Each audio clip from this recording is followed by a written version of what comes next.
Welcome to the Dog Trainers Podcast, a podcast created by dog trainers, for dog trainers, or anyone who's ever fallen in love with man's best friend. Episode 14, a deeper look into corrections. Hey everybody, welcome back to episode number 14 of the Dog Trainers Podcast. My name is Mariano, that's Brent, and we want to thank you guys so much for the crazy amount of support that we've been receiving, not just for the podcast in general, but especially for the Deeper Look series. And we honestly don't know what to say. I mean, we've been keeping track of all the analytics and things, and for as young as this podcast is, we've just received so much support, so many listeners, so much feedback that I'm almost at a loss for words, but thank you guys very much. And you can find us on Instagram. You can find me at Untamed Dog Co. That's Untamed Dog Co. And you can find Brent at Canis Behavior. That's Canis Behavior. Both of those are all one word. Now, the topic of this episode is going to be a deeper look into corrections. And we know that that's a hot topic. So we figured we'd do our very best to see if we can't navigate the storm for you guys. So over to you, Brent. What is up, Mariano? Again, another week has gone by. Still miss your face. I know, man. Same story every week. Ever closer, dude. Ever closer. Things are looking up, I think. I know. When all this quarantine's done, you're going to come visit, right? Oh, yeah. All right.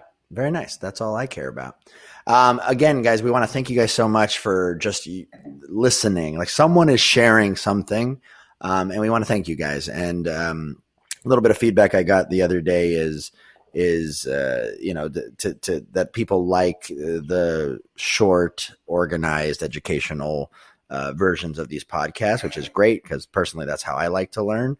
But yeah, whoever's sharing this stuff and sending it out, thank you guys so much. We really appreciate all the views or all the listens. So let's go ahead and talk into this. So as we always do with our Deeper Look series, we do have a little bit of a format, and this one we are particularly talking about what corrections are in dog training. Corrections they do exist. A lot of dog trainers will argue whether they should exist, whether it's necessary. And so we'll talk to you guys a little bit from our perspectives. I've been doing this for 12 years. And so we start to see obviously different perspectives, different dogs, what happens when there's undercorrection, overcorrection. So we're going to get into all of that.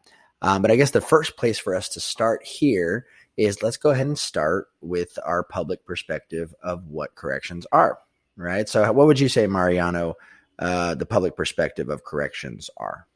Well, if we're talking, the public is kind of split down the middle on corrections, which is why this is always going to be such an interesting topic, at least, these last few years and probably for the next few moving forward. So Right. there's kind of those two camps. There's like pro-correction, anti-correction. And if you consider the position of anti-correction, people, a lot of them say that it's abusive. A lot of them say that it's cruel, which kind of go hand in hand. People who believe those two things typically think so because they think it's unnecessary and it's not based in science, and they kind of fall into they'll kind of paint the picture of the person who does offer corrections in training as like emotional or suspicious of their dog. We kind of get into the whole like stuff you should know, what we talked about there, where they kind of paint someone as like you're one of those, like, what do they call, like, dominance trainers who's just trying to stop your dog from pulling one over on you. Right. And it paints a little I wouldn't say unrealistic picture, because definitely there's extremes on both sides, but it definitely paints a little bit more of it just has a dark cloud hovering over it, the word correction. Right. Yeah. So a couple things that I wanted to talk about in regards to the public perspective is I think our perspective on the idea of punishment in general as a society and as a people, we're only going to ever be advanced. We're only going to believe what we're used to, right? If that makes sense. So like a lot of the reason that it's so split is because there are people who, have been raised and experienced overcorrection in their childhood, which makes complete sense. Why they wouldn't like overcorrection with a dog, or the concept of being mean, tough, abusive, cruel to a dog, of course. And then on the other side, we see people who, did have a childhood where there were punishments and there were quote unquote corrections done as in our childhoods. And those people turned out fine and actually feel that that's a necessary force in the learning process, right? And so you're always going to see that there's these two camps that are split when we start talking about the ideas of correction. And our job as dog trainers is to kind of help put things in perspective, especially when we're working with dogs, is to put things in perspective for that specific case, that specific dog, because again, things aren't binary, right? There's circumstantial things.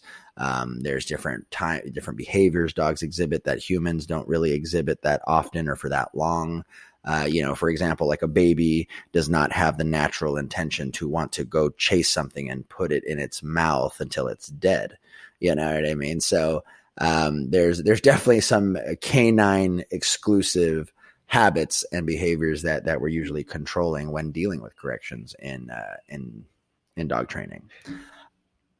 Yeah, 100%. I think that before we continue and kind of start to express our position on this thing, or our positions if they vary, I want to be clear, kind of like when we talked again about the stuff you should know, that if someone listening to this is pro correction or anti correction or whatever the case, I don't want you to feel like we're attacking you either way. In fact, one of the major reasons that we ever started this podcast, because me and Brent have been friends for years and dog training together for years, and we've always kind of joked at each other, while we were out like at bars and things, like, man, why do dog trainers always, they can really be kind of gung ho in one extreme or the other, and to the point of going after someone who believes of a different sort of perspective. And I think we've been around enough and we've trained enough dogs to know that every of the major, I'm not talking like the weird kind of fringe out there people, but all of the major tried and true dog training methods that have kind of withstood the scrutiny of like the modern age with the need for like proof and social media videos and things like that,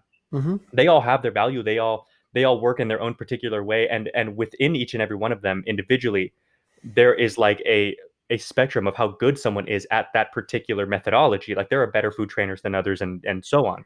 So, Right. we just want to be clear as we start kind of stating where we stand on this whole thing.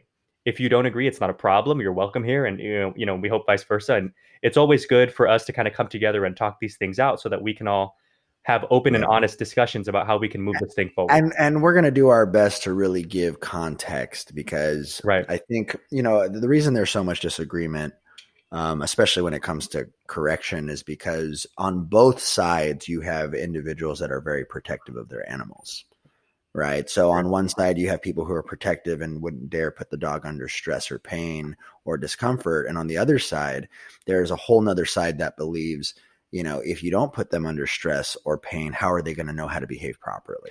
Right. Right. And so you're always going to see these two sides. So just know everyone is coming from the side of we love animals. However, we're trying to achieve harmony from two different sides. So, okay, cool. So let's go into what correction is and its use in dog training. I'll go ahead and just start with my perspectives and the perspectives that I've learned over the years.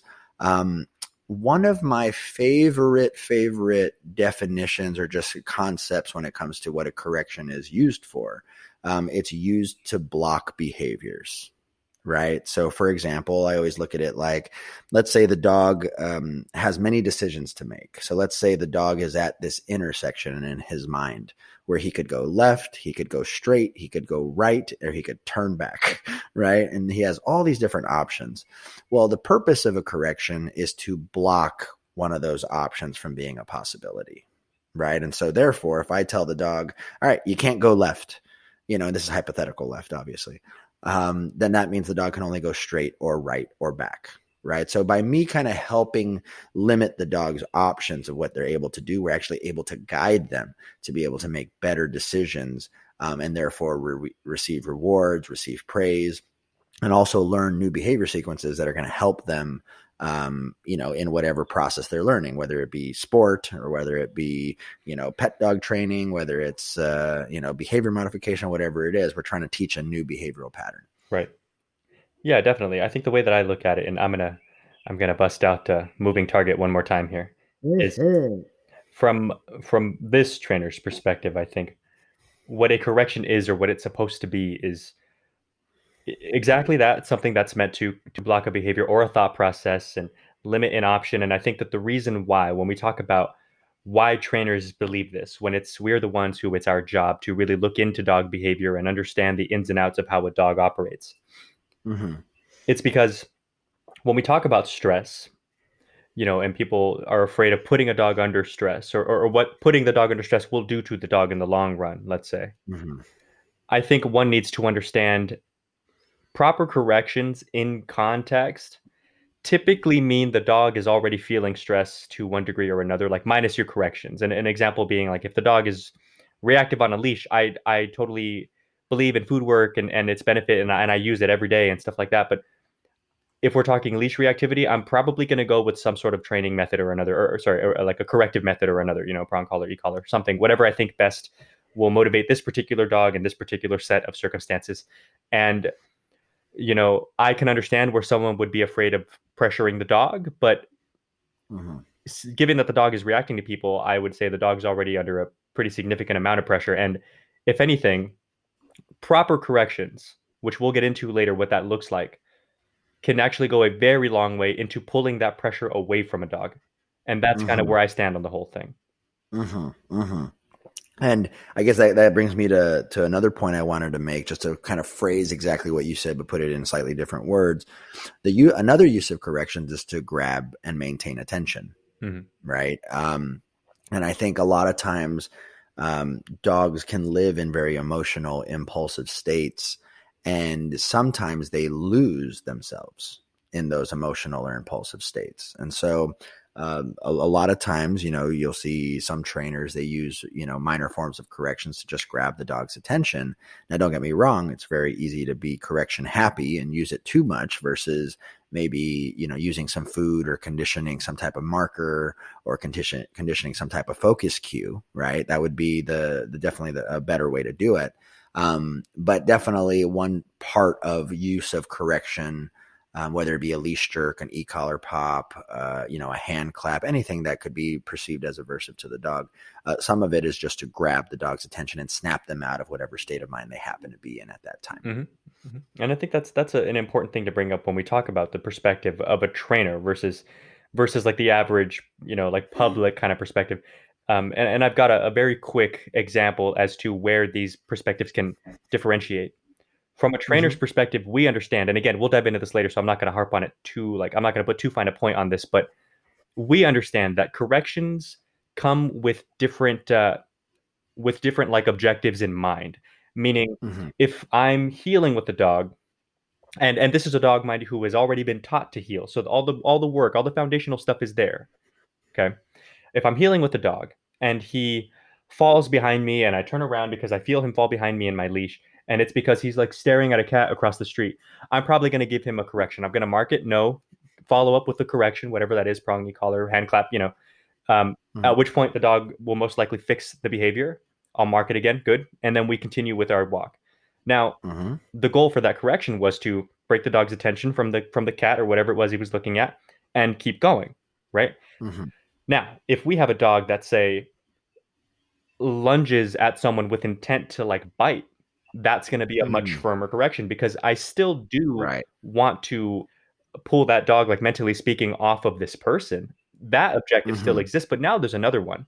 Now I need to make this correction impactful enough to do that and impactful enough to do kind of the next step up from that, which is to inhibit the dog from even thinking that that's an option in the future.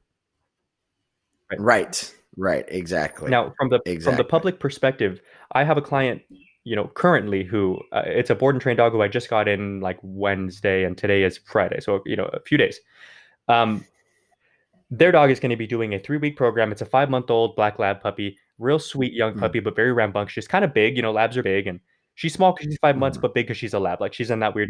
Is she a English? Is she an English No, lab? no, Oh no, American. yeah, American, yeah, yeah. Love it. And the deal is, dad's a big guy, like 6 foot plus, kind of big, strong looking dude. Mom's kind of smaller, and mom works from home. Mom deals with the dog most of the time. The Mm-hmm. dog is very sweet, nothing negative in her behaviors at all, but she's too much. It's inappropriate. The incessant barking because mom works from home on the phone, incessant barking in the Right. crate, incessant jumping when she's not in the crate, nipping, pulling on walks and stuff, you name it. So we talked about corrections. We talked about different corrective methods.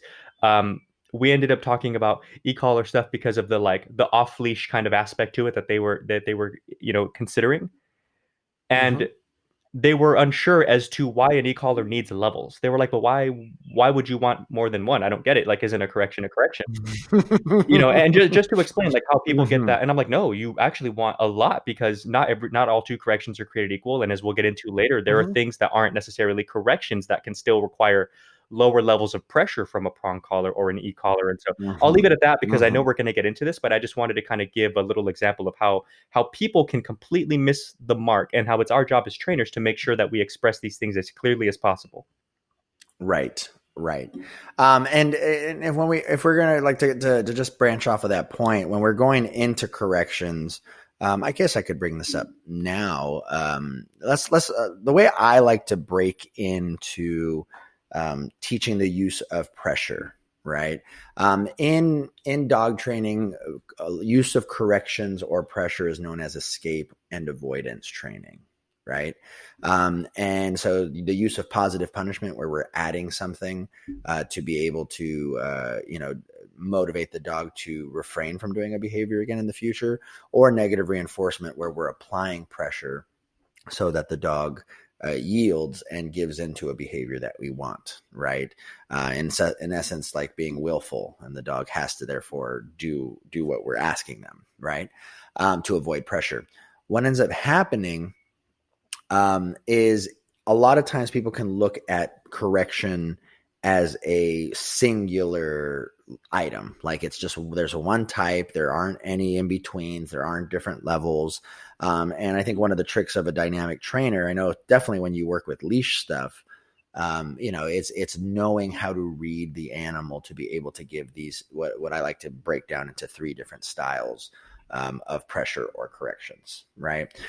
So we'll go over the first style of pressure or correction, which I would consider to be a lure, right? So leash lures, in essence, are the use of pressure to be able to help guide our dogs into behavior, right? So if I wanted a dog, for example, to come to me, right? And let's say, for example, the dog didn't want to come because they're staring at a squirrel.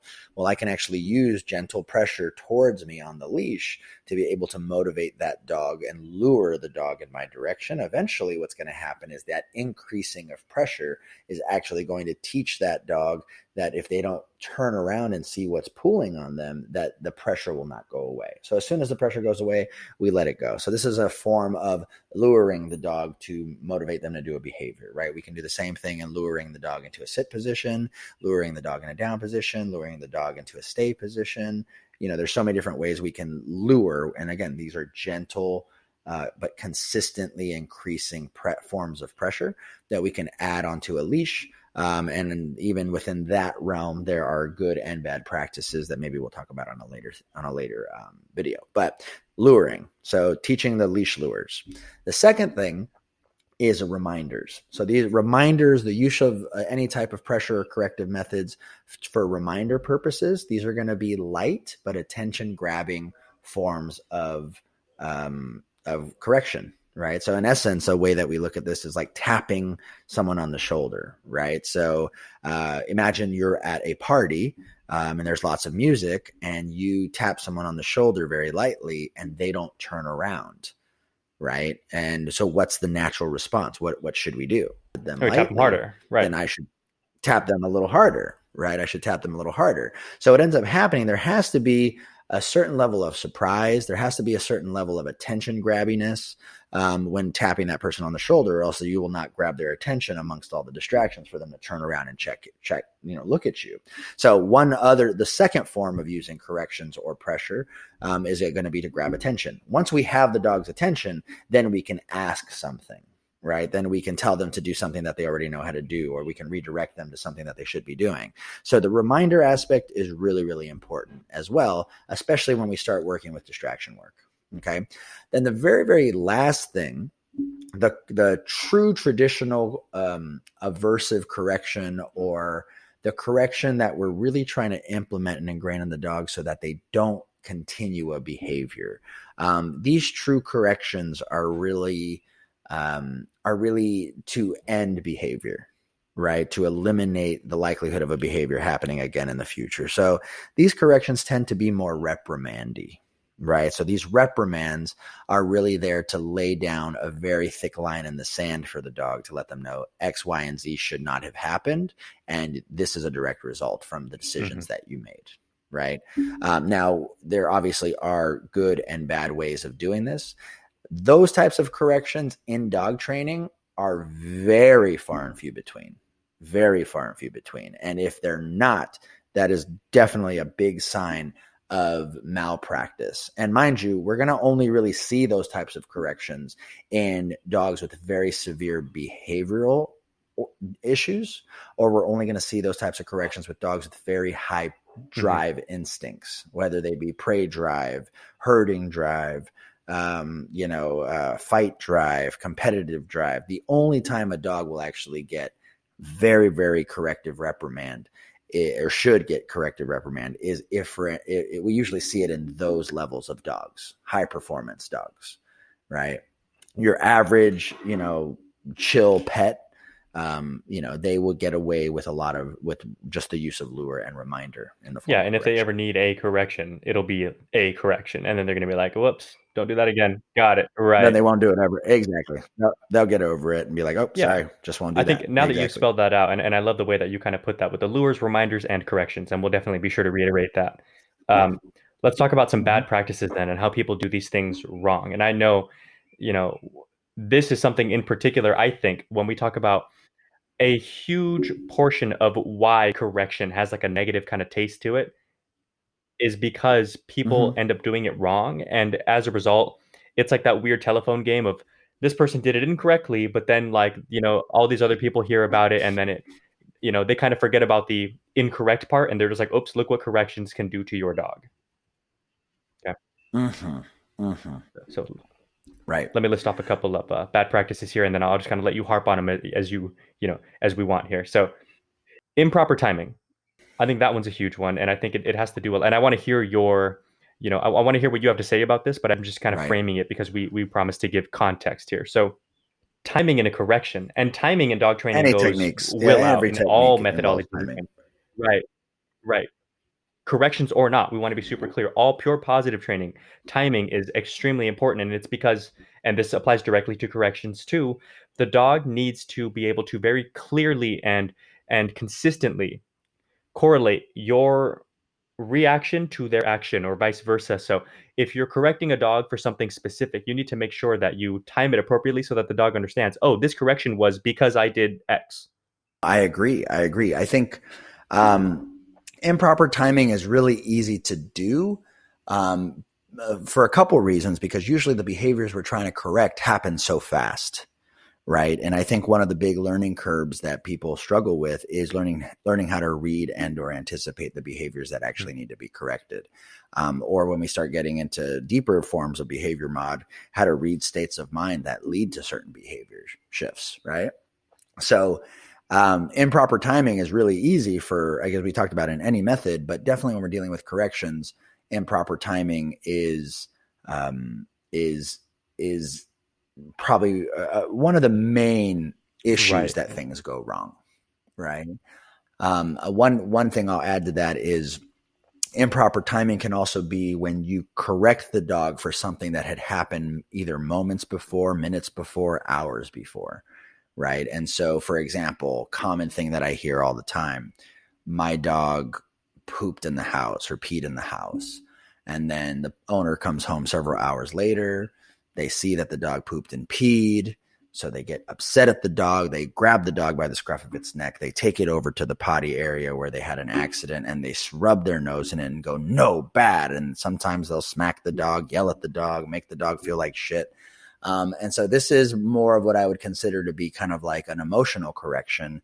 And it kind of almost feels slightly like payback or revenge, right? And that not only is it improperly timed, but science has kind of proven that dogs don't get the connection, right? They don't know why you're upset with them at that time.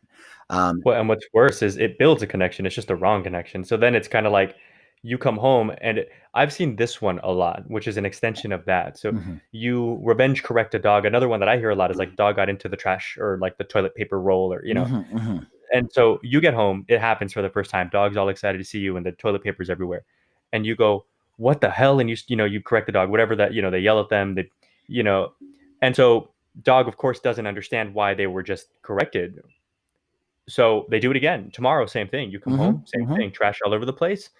And you yell at them. And next day you come home, dog is already kind of on edge. And owners have this like superstition of like, what did you do? I Hmm. know you Hmm. did something because you're acting weird. Right, You're right, you're right. being avoidant, you're being extra sweet or whatever the case. And so then they almost like I've seen people like correct the dog because they're pretty sure he did something, They didn't even find I'm the talking about. evidence. Yeah, Oh like yeah, that's true. he That's digs into the true. trash, but sometimes he eats whatever he brings out. So like there's no proof, but he's acting weird. I know he did it. Yeah, that's hilarious. That's true. That is really true. And sometimes, I think just to get off subject a little bit and then come back on, but some people will be like, look how guilty he's acting. Look at it on his face, right? Exactly, right. And it's not so much that the dog is guilty as much as he knows that you're upset. So he acts a certain way based on how you're acting. So if you come in super happy and smiles, your dog will most likely be happy and smiles.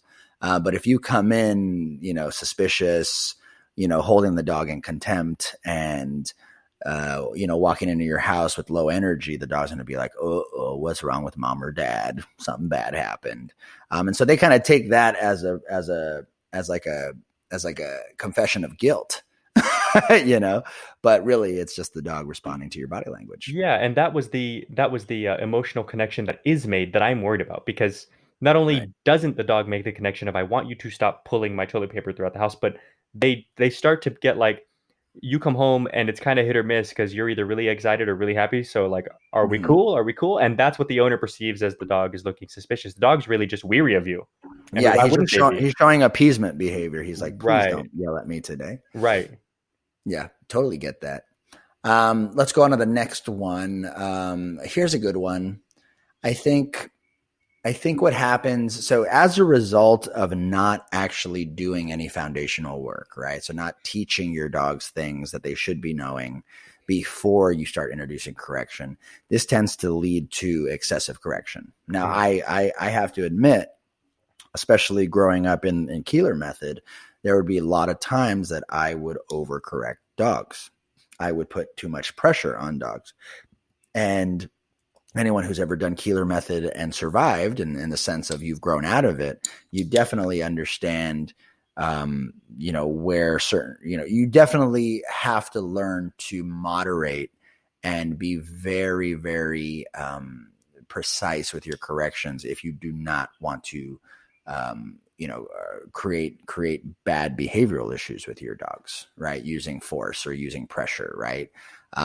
So escape avoidance training can go very, very wrong if you do not develop foundational pre-learning, right? So food work, positive reinforcement stuff. If you do not, if you don't know how to use motivators properly, if the dog doesn't understand what they should be doing before you start punishing them for doing the wrong things. Hmm. So I'll argue that all day with any trainer.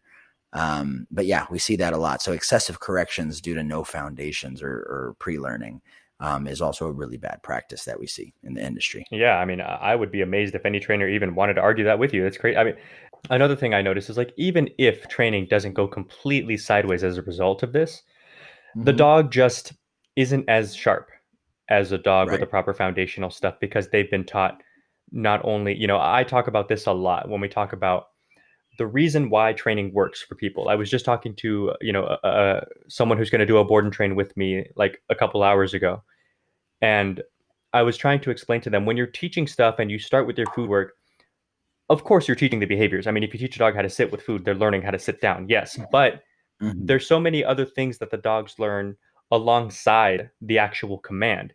If you're doing food lessons with your dog and you do them for like a few days or so in a row, you'll notice that the first one is like high-ish energy and like the fifth one is like we're ready to rip because the dog is now excited and he's tuned in and they've now kind of developed a sense of like of incentive and work ethic and like, oh man, if I work hard, I can get that, and And you'll Mm-hmm, see mm-hmm. this like overall adjustment in the dog. And when they're denied that and they just move straight to corrections, the dog's just kind of like, a dog will work to avoid pressure, yes, but they will always work harder and more fluid and kind of happy and focused to earn praise.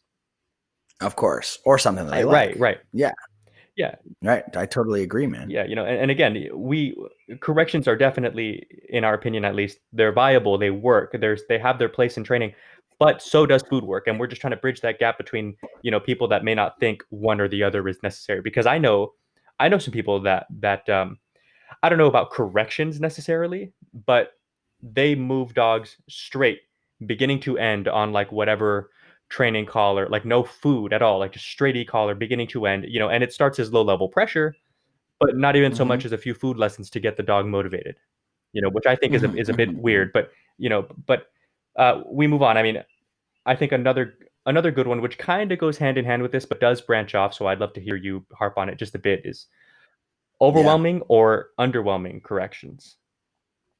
Right, right. So here's kind of how that works, right? Let's go back to that analogy. So an overwhelming correction would obviously be something that is too strong given the context of the offense, right? That's like, you get a speeding ticket and they send you to, Folsom Prison, like it's like something like that. Like just for a speeding ticket, they send you to prison for 20 years. Like that's an overwhelming correction. Like it's too much. Versus an underwhelming correction would be like a slap on Right. the wrist for murder, right? So with dogs, what ends up happening is when we go back to those three types of breakdowns of the use of pressure, the lure, reminders versus corrections. There are some times where reminders are being used in the situations where a correction should be used, right? So let's say, for example, my dog is lunging at something, and instead of getting the dog to stop, refocus, and understand that what he did was very, very wrong, what I'm doing is I'm just giving the dog a little tug to redirect his focus for a brief moment. And what ends up happening 3 seconds later, the dog is back at the same behavior. So usually underwhelming corrections are going to look like they work for 1 or 2 seconds and the dog goes right back to doing what they were supposed to not be doing, right? And so we're going to see that. Now, an overwhelming correction is always going to look like the dog is apologetic or appeasing over something and we lose motivation. And sometimes maybe the reprimand was too strong, or too much for the given offense, right? So let's say the dog, I don't know, what's a good one? I have The a perfect one. dog, A dog that I'm working with currently. Before me, the owners met with another trainer. Trainer took the dog out. First lesson. This is a reactive dog, herding dog, about a year-ish old now. Um, Started showing reactivity about 7-ish months old. So, dog's about a year. Met with other trainer like, let's say, a month and a half ago. Very first lesson, slaps an e-collar on him, takes him to the park with the owners. Dog starts reacting to things like outwardly lunging and barking. Uh, Trainer corrects the dog at a mm-hmm, high level. Dog immediately, of course, stops and yelps, but doesn't even want to be at the park mm-hmm, anymore. Is the way that it was worded to me. Now, this same dog, I've since been mm-hmm, training this dog, and we are doing e-collar with this dog. Same tool, very different mm-hmm, approach. And I'll tell you what, the owners were, and are, so happy with how the dog is looking because they were nervous about the collar. I'm lucky that they were willing to trust me to even try it again, you know. But I think what it was when I mm-hmm, spoke to them mm-hmm. about the necessary foundational stuff that should have gone into it. And we did it all: food work, leash work, then moved to the collar.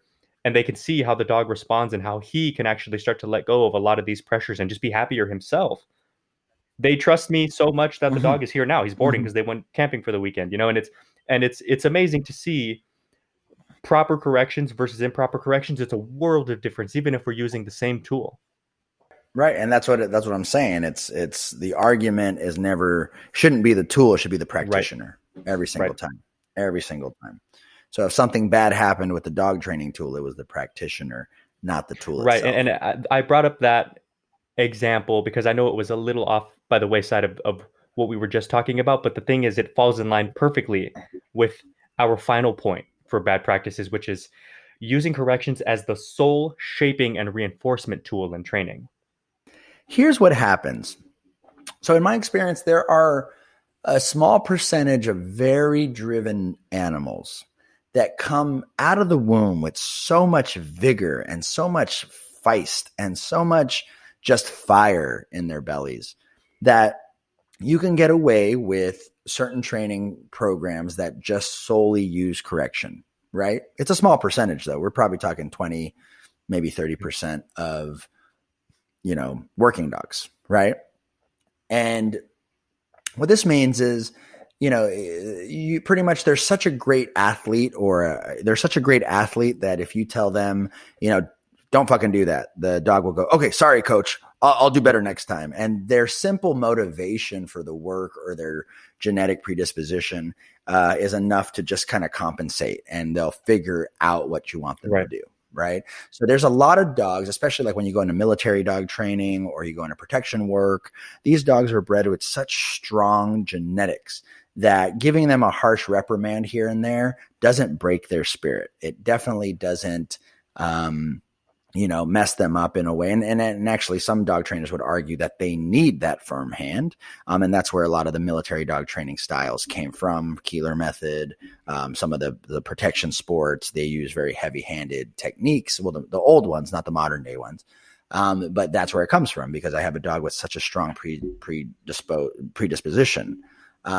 So in those circumstances, yes, a dog trainer can get away with working with dogs using force and pressure to shape behaviors and to reinforce behaviors, right? So in essence, you're using it to manage the dog's tendencies, right? Can I add? Sorry. So coming from the perspective of someone who kind of started training in that world, I can say too, like I totally get what you're saying of like some dogs are just so driven and just so resilient to like internalizing pressure that they can power through it.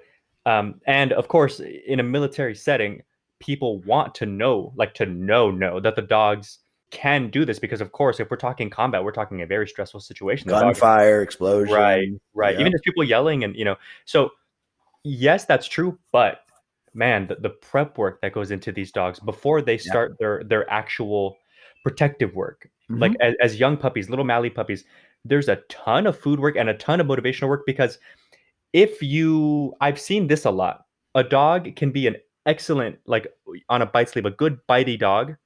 And we'll talk, let's say a couple dogs from the same litter. So same genetics, roughly same size, stuff like that, same age and everything, of course. And if one of them was given a little too much pressure at a younger age, sometimes the pressure will mount on them and their bite will suffer.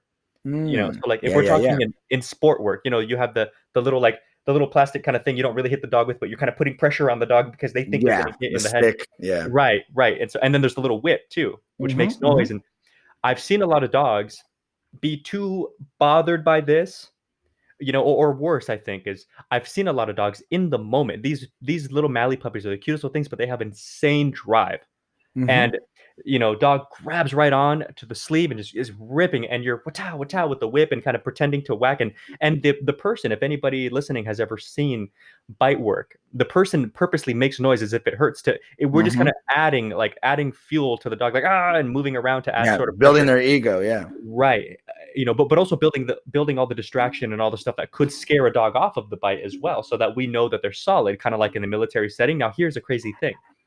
In the moment, I've seen this a lot. In the moment, the dog is so driven that they perform anyway. But it was too much for them, and you'll see it later. You'll see it like 3, 4, 5 lessons later. Dog jumps on, everything looks good. You bring out the little whip, and you see the dog kind of win. Like they're still on the bite, but they're kind of like, oh, I don't know. And you can feel them let up, and sometimes they'll let go altogether. And so they remember. They remember. Right. And now that they've had a chance to cool off, like from their drive, which pushed them through it, emotionally speaking, they didn't enjoy it. Yeah, it's like hesitating. It's like being that Olympic swimmer that choked because your coach yelled at you or whatever it was. Like it's crazy. It's really, when you start getting into intricacies of that type of work, it's definitely contextual. Definitely contextual. Wait, I want to circle back to that point. What was the point? So when you use force to shape behaviors and reinforce behaviors, even though there are a certain small percentage of dogs that can handle high levels of pressure. It has the potential occasion of developing what's known as learned helplessness, right? Do you want to break down a little bit to the audience what learned helplessness is? Yeah, so learned helplessness is something that you want to avoid at all costs if you can, or no, not if you can, just avoid it, even if you can't. Figure it Right. out. Right. And this is something that is not specific to dogs or canines. This is the kind of thing that people in SeaWorld have to be worried about to not kind of develop in their like dolphins and other aquatic animals. So what learned helplessness is, And humans, and actually. humans, right, Yeah. absolutely right. How did I miss humans? All the other animals in the animal Yeah, kingdom, all that but stuff. humans. And by the way, and people and stuff like that. Um, so learned helplessness. What it is when an animal, but let's go back to dogs. So if a dog is unclear about why they are receiving a certain correction or reprimand, they don't know how to avoid it because they don't know how to put two and two together. So they become so nervous about it, they just stop making decisions, period. And that is what we call learned helplessness. In practice, I've seen it look something like too much leash pressure on a dog, let's say, like a younger keeler person, like you were talking about. Let's say we're using leash pressure sits, with like a prong collar. So you're walking your dog with a short leash next to you on your left there. Pick upward on your leash to get the dog to prompt him to sit down. Sometimes people will pick up with a little too much vigor, and it ends up being like an upward correction. So the dog, instead of sitting down, will just flop to the ground altogether and then refuse to move because they're so nervous. They're like, I'm just not going to do anything. Yep. They kind of shut down. Right. And I think that's the big thing we want to avoid. And, as a younger dog trainer learning, it's definitely not something you're proud of, but it's definitely something that you can understand.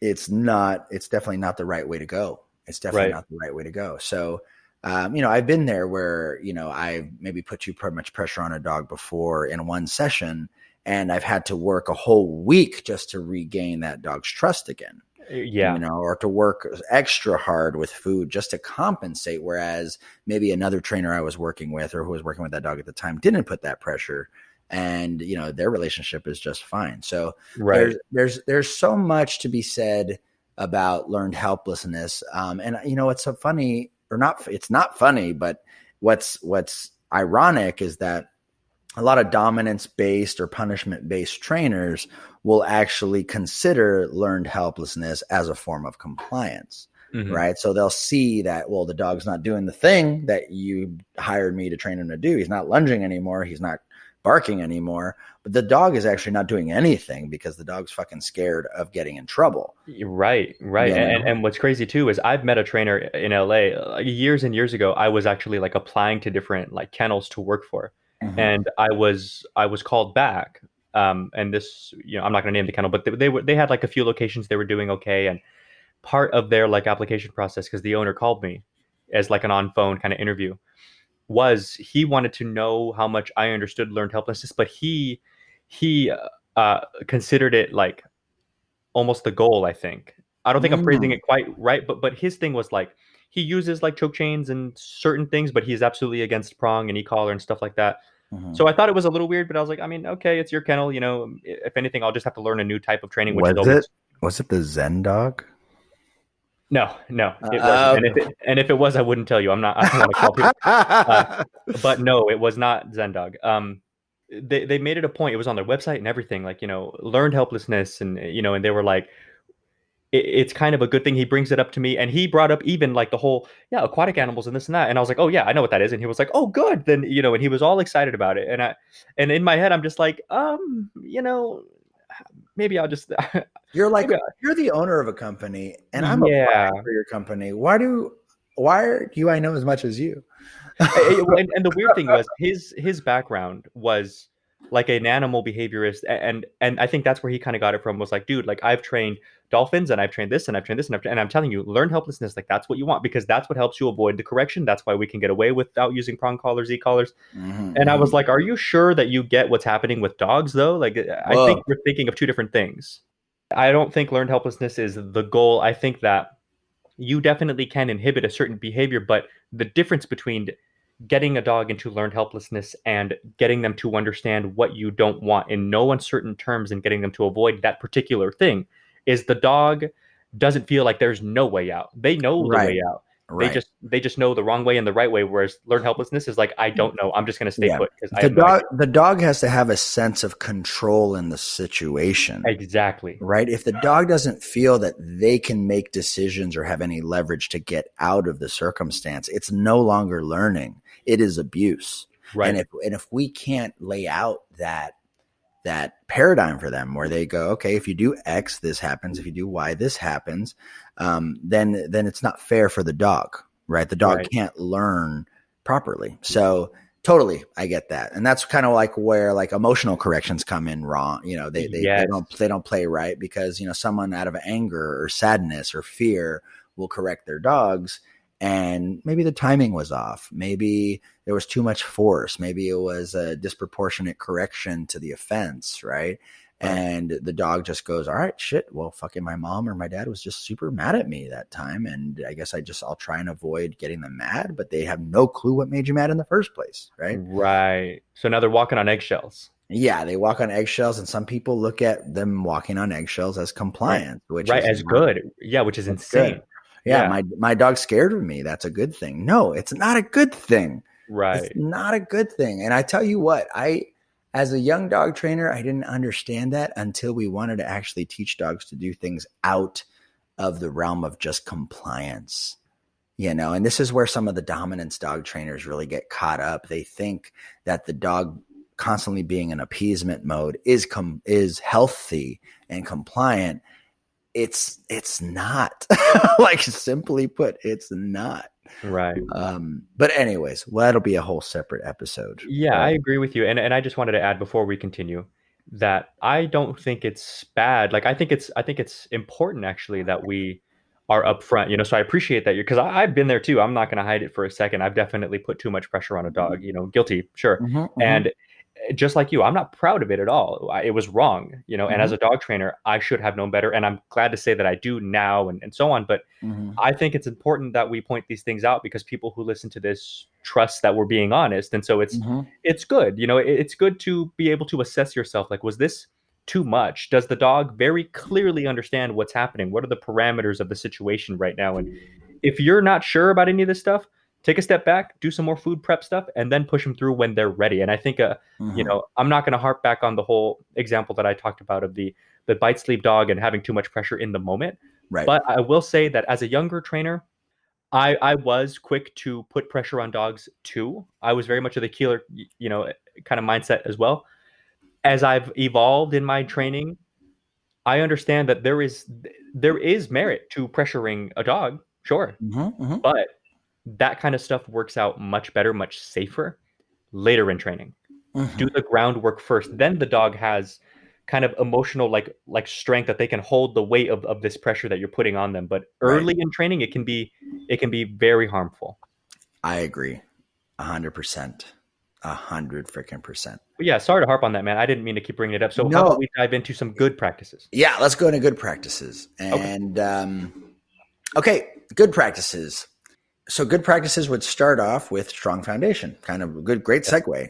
So if we have a good foundation on our dogs, then pretty much we will only have to use correction as needed, or we can use them in moderation, right? The corrections in and of themselves should be rare, but they should be effective corrections, right? So if I've done a lot of food work, if I've done a lot of training, if I've done a lot of prep work, if I've done a lot of shaping with motivational tools, pretty much I should have done my best, or at least maxed out in the amount of time that I was training and scaffolding lesson plans to get as much focus from the dog as I possibly could have, right? Now, once I've done that, then we might see, let's say you've been able to reach 85 to 90% of the dog's focus. But there's that 10% of the dog's focus that's very difficult to get because the dog is a scent hound and he likes to put his nose to the ground, or the dog has a high prey drive. And every time you go to the park, anytime he hears a squeak, he takes a look to see where it's coming from, right? So in those scenarios, we should have very rare but effective corrections to be able to get our dogs back on task of whatever it is that we're trying to teach them, right? And so with very high, again, we see this in very high drive dogs, the use of corrections at the higher forms of training are actually really effective in sharpening certain skills. People in competition work, people in, protection sports use correction a lot, but definitely even in competitive obedience work, they use correction to start shaping certain things, which is interesting. But yeah, it takes a lot of prep work. It takes, corrections need to be very rare and effective. That's a good sign of it. We only need them as needed. How about you, man? What do you think? Yeah. Well, I think that I agree with all that, but I think that some stuff that I would like to add to, if we're talking good practices, proper tools, and proper tools vary. I believe in prong collars. I believe in e-collars. They're not always a one-size-fits-all approach. I've No, been a not at prong all. collar trainer for much longer than an e-collar trainer. Prong collars have tons of benefits, even some that like supersede e-collar stuff. But I meet lots of dogs that just do better on this versus that. Some do better on the prong, some do better on the e-collar, and it's our Mm-hmm. job to assess that as best we can, because sometimes just a small adjustment in the tool can make a world of difference. And sometimes that means Mm-hmm. backing down from intensity too. Like we talked about plastic star mark collars as opposed to like metal Mm-hmm. prong collars. Now, Mm-hmm. I've had foster dogs in the past that were very sensitive dogs, like feral dogs that weren't even used to having leashes on. And, but we're talking that dog with, months of training. So now it's like a full on trained dog, but still a sensitive, kind of jumpy, like very like shepherdy dog. Mm-hmm. Now, prong collar worked, but you could see even with light pressure, it was like mentally speaking, it was hitting the dog very hard, and we're talking like light pressure. Mm-hmm. So I backed him down to a star mark collar, plastic. They're not as like potent in their correction, which can be good, right? Depending on the Mm-hmm. situation. Mm-hmm. Moved him onto that, and he works out amazingly well with that. So we keep him on that thing, and I think that proper tools can make a world of difference. Proper timing and intensity, I mean, that's really all of dog training in any facet ever. But if your timing or or like your intensity of your corrections are off, you are going to push your dog most likely into learned helplessness. Now you're probably doing more harm than good. So really try to dial that in as best you can. Right. Right. Well, on both sides of the spectrum too, because intensity could also be underwhelming as well. Exactly. Right. That's So why I that, didn't say like too much. It's just it's improper. It can be this or that. You can be yeah. too early or too late. You can be too much, too little. It's definitely important to make sure that you're as on the money as you can be, and understanding again. Uh, I'm glad that you liked the idea of moving target, because it applies all the time. It's like Yeah. Yeah. It's depending true. on the situation, depending on the tool and the owner and whatever's happening, correction, like where in that space of time depends, and how intense your correction, it all depends. And it's our job to best find these moments in time, and mark them as clearly as possible for the dog, and then take what we've learned and then convey that over to the owner so that they can pick it up and keep going with it for the rest of the dog's life. Right. And I want to just bounce off of that and just say, like, proper timing and proper intensity and the use of proper tools and just becoming savvy. As dog trainers, we know these things take time to learn, right? And that's why it's so invaluable for you guys to have proper trainers actually helping you guys learn these skills, learn these tools. Yes. Because once you learn these skills and you learn these tools, you'll see vast differences, right? I think, and when you buy these tools out, at the pet store, they don't come with instructions. They don't come with a YouTube channel that you can look up and figure out actually the proper ways to use it or the proper practices. So, it's very easy to give overwhelming corrections, to have bad timing, to pick the wrong tool. But ultimately, what the end goal of it, of all of this is that if we do things properly, we use corrections to a minimum. We should always be rewarding dogs way more than we're correcting, right? It should at least be a 5-to-1, right? Like 5 times more positive reinforcement than there is Right. correction. And that's just simply based on just happiness, right? That's simply based on, if we're correcting 50-50, well, that means the dog's not completely clear on what the right decision should be. Right. So that means we got to do more prep work. But ultimately, our goal is to give the minimal amount of corrections as needed. But when we do give those corrections, give the appropriate type, whether it's a lure, whether it's a reminder, whether it's a correction, right? However you look at it, or whatever varying degrees in between, make sure that it fits the offense that your dog is doing. Right. And the end goal of any training practice, whether it be corrections, food, markers, whatever it is, it's eventually to phase out, to be able to use the technique with such potency that eventually you have the ability to phase out of that technique in and of itself, right? If you can phase out the use of corrections, you know you're doing well. If you can phase out the use of food, if you can phase out the use of markers, if you can phase out, any type of tool that you're using initially in training, that means you're doing a hell of a job in progressing your dogs to the next levels of training. If you can't, that means you need a little bit more work and help getting you there. Yeah, definitely. And I think it's, I think that's where we largely agree, but my slight disagreement with you is like, if a tool works, corrections wise, yes, I correct my dogs as absolutely little as I can. I mean, why not, right? I don't want to correct my dogs any more than I have to. And with proper training, of course, that like, propensity, that amount of time that I spend correcting will go down. And that's on me as an owner, 100%.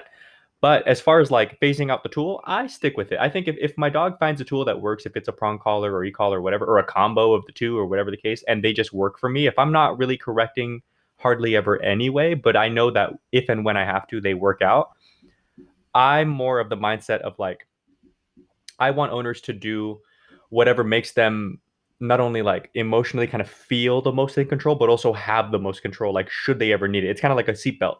I don't want the dog to be lunging, but if they do, just I'd rather you be ready. Right. And just forget what your owner or your owner, sorry, what your neighbor thinks about the e-collar or whatever the case, because it's your job to keep your dog safe and healthy and happy and so on. Right. But yeah, I think one thing that I wanted to bring up with you, Brent, is since we've geared this podcast from the beginning toward younger dog trainers, Mm-hmm. I want to ask you something that I think they could take huge benefit from. So let's say we're talking now to someone like who's listening to the podcast who believes in corrections. Maybe they're a younger dog trainer. Maybe they believe in certain tools. Maybe not. It's all good. But let's say they believe in like e-collars and prong collars and stuff. But they tend to have a hard time sometimes getting an owner on board with understanding why and how these things are effective and helpful. So I like to kind of play that little role play game and just kind of explain a little bit of how I would go about it when someone's like weary of it, Yeah. because sometimes it can make or break how the training trajectory looks. So how Yeah. would you go about getting someone on board who's a little nervous about corrections? That's a freaking fabulous question, because we run into it all the time. And I think well, I wouldn't say the best, but definitely there's many angles there's many angles we can approach this from.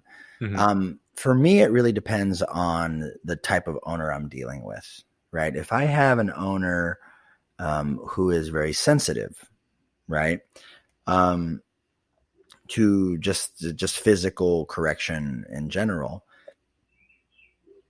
sometimes what I like to do is I like to explain to them, the fact that physical correction is a way that we actually get dogs to be present, right? So that's one angle that we can do. So a lot of times dogs are over here obsessing over a squirrel or a bird or something like that. And for so long, the dogs are in their heads. They're thinking about what they could do with that bird when he's in his mouth. But sometimes when we give a physical correction, it brings dogs back to their body, right? And in essence, it almost makes dogs mindful sometimes of like, oh, hey, I'm here and I'm on a leash and I'm Right. with my owner. Totally forgot. That's crazy. Right. And so that's one angle. It really depends. My approach changes based on the owners that I have. Because I really want it to connect with something, a core value that they have, because corrections do have a place in dog training. And my job as an educator is to try to make this make sense for them. There's not an easy answer to that question, but maybe give me your perspective and Yeah. let's see if I can narrow it down, because there's a lot of stuff going through my head right now. Yeah, okay, no problem. And I think that like, I'm happy to do that, but I think already that was more beneficial than you think it is. Because mind you, Mm. me and you talk about this all the time, but some people could hear that and be like, whoa, boom, So Mm-hmm. yeah, let me dive in, but real quick, Sorry about the barking, guys. We are dog trainers. Occupational hazard, I'm afraid. Please roll with it. It's not a big deal. I think we'll be okay. Um, so I brought this up because I think, anyway, that you and I in particular have always kind of had uh, we have different ways of going about it, but we've both been good at that, getting owners Mhm. on board. And my way of going about it, let's say I'll stick with the same example. Let's say it's a sensitive person that's like, they just don't want to correct the dog, Mhm. but they already kind of somewhat understand that the dog may need corrections, at least enough to hear me out, which Right. is typically all I need. And how I'll go about it would be getting them to understand that correcting your dog and stopping them from doing these things and having these misunderstandings of the world and what their job is in this present moment. Let's say they lunge at people on the walk or in the house or whatever the case. It's for their benefit, which sounds crazy, but the thing is, dogs look to us for direction, and a couple things are very clear from the jump. If your dog is lunging and having these issues, number one, your dog has no idea what he's supposed to be doing because he thinks he Right. needs to protect the house. Number two, your dog is already under a significant amount of emotional stress and pressure because happy-go-lucky dogs don't lunge and bite. Mhm. Mhm. Now, number three, I see where the disconnect is kind of based on one and two. I understand that you're afraid of correcting your dog, and I don't knock you for it. You're a very sweet person. I get that. Mhm. It's my job as a trainer, though, to and here, and let me throw that in, by the way. Like whenever I explain this to people, I give them even that to try to help them like understand I'm on your side. It's Right. I don't knock you. This is why people like me have jobs, but I want to do my job and let you know that as the dog's owner, they're saying a lot of they're speaking in volumes to you. You're just not picking up on it, which is okay. You're doing the right thing either way because you're finding out. So you're not doing wrong by your dog. You just needed a little help is all. And then Mhm. I'll kind of dive into the whole listen, these things that your dog is doing are telling me in no uncertain terms that your dog lacks structure, lacks understanding, definitely lacks focus and a sense of calmness and inner peace like you were talking about, Mhm. bringing the dog back to the present. I'm a big like horror movie nut, so I love the whole like Friday the 13th. Like your dog kind of makes up stories in their head that aren't really there. Mhm. Mhm. Freddy can Mhm. only hurt Freddy Krueger can only hurt the people in the movies if they are afraid of him. If you're not, Good point. that's how it works. Even if he's in your Right. dream, if you're not scared, he can't hurt you. So Right. dogs kind of make these things real, at which point it starts hurting them, like in an emotional sense. So they lash out, which makes sense in that particular context. But we have to have a deeper understanding and kind of seeing it from that 10,000-foot view of like, look, as your owner, I'm telling you, don't worry about that person at the door. Go lay down and chill out, man. Just hang out. And over time, you can make very real progress with your dog. And that's typically how I'll go about speaking to someone, getting them on board. And it works a huge percentage of the time. Right. Right. Well, I'm so glad you shared that perspective with me because then it definitely opened up my mind to a bunch of different other angles that we could approach this from. Um, I think kind of going back to the blocking behaviors example that we gave earlier on in the podcast, the idea of blocking a behavior is like we're helping our dogs make the right decisions. And I think one of the uses of corrections is to help mitigate this idea of like, okay, you have all these options. Let me help you make the right decision. When the dog makes the right decision, now we can reward for those right decisions. So good correction actually means less corrections in the future, and Mm-hmm. less corrections in the future actually means we can do more positive reinforcement. Mm-hmm. Right. And so the idea here is it should be a means to an end, right? When we are correcting, especially in the shaping process or the reinforcement process, the better and more consistent we are with the use of corrections, the less we have to do it, which means we've been able to shape a behavior properly. We've been able to, guide the dog to consistent behavior patterns again. And that's ultimately the goal, right? Everyone understands the idea of consequence, both good and bad consequences. The problem is not everyone is comfortable with the practices with our four-legged animals, right? Like with our we don't want to cross the line of abuse. We don't want to cross the line of cruelty. We don't want to cross the line of quote unquote being mean, right? And you don't have to be mean in order for it to be effective. And that's something that Ian Dunbar says all the time. You don't have to be cruel. You don't have to be harsh to be effective. However, I think one of the big things that has to be done is you have to be insistent, and you need to know what you want. And sometimes our dogs don't know what we want, and it's our job to teach them. Right. I was going to say that your dog needs to know what you want as well. 100%. Exactly. Yeah, but I love that. I think that you adding that definitely adds clarity to your position, and hearing all the rest of it, I get you, and I agree. Awesome, man. I love it. Well, let's see. What else do we got to talk about, or are we done?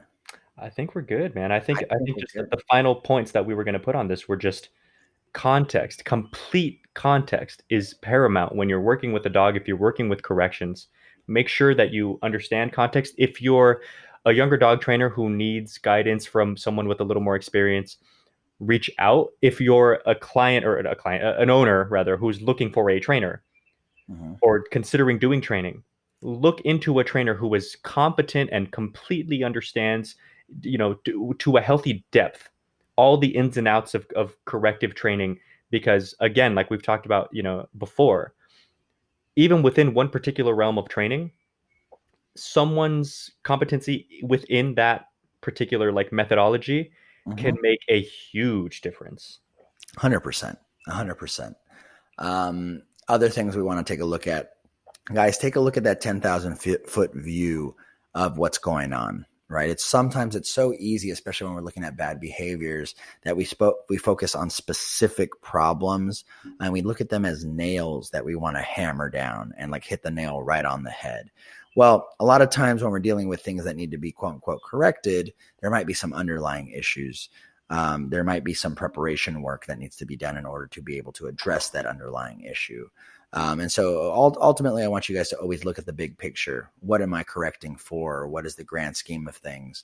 What is the behavior the actual desired behavior that I want? Because just remember, correction is not the answer. Correction is a tool that helps you in discovering the answer. Right. So it's not a fix all by any means. And then also take a look at, different developmental needs. Also, I think dogs, as they get older, they change. When we go from a puppy, will go through 4 developmental shifts in 1 year of their life. Right. So, how much correction I use on a 3-week-old or on a 3-month-old puppy versus a 3-year-old puppy or dog, it's very different. Right. And obviously the personality of the dog, the temperament, the circumstance, the behavior that the dog's going through, all of those things vary.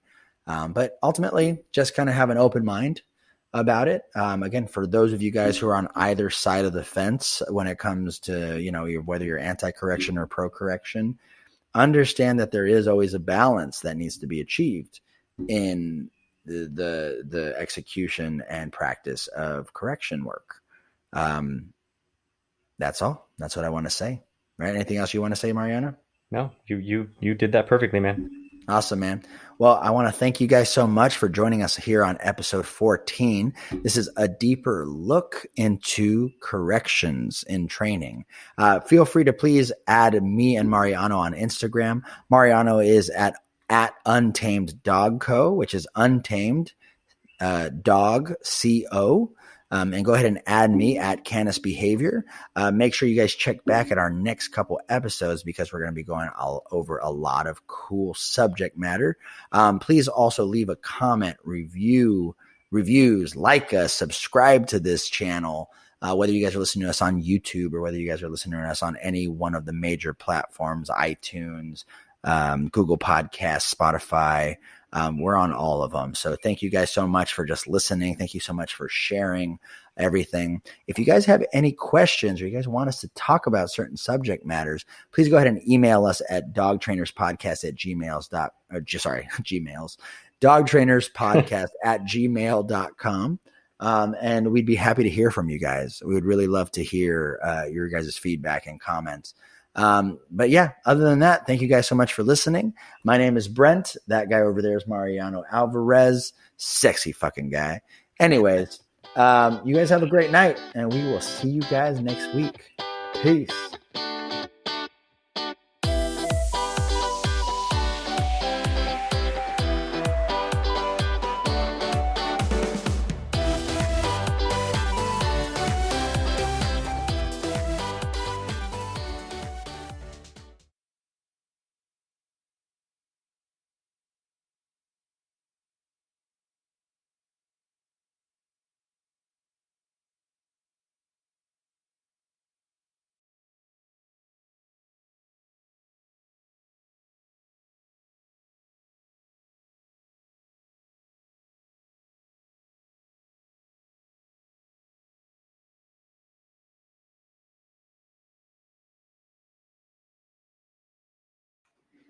Thank you for listening to the Dog Trainers Podcast, a podcast created by dog trainers for dog trainers or anyone who's ever fallen in love with man's best friend. We'll see you next time.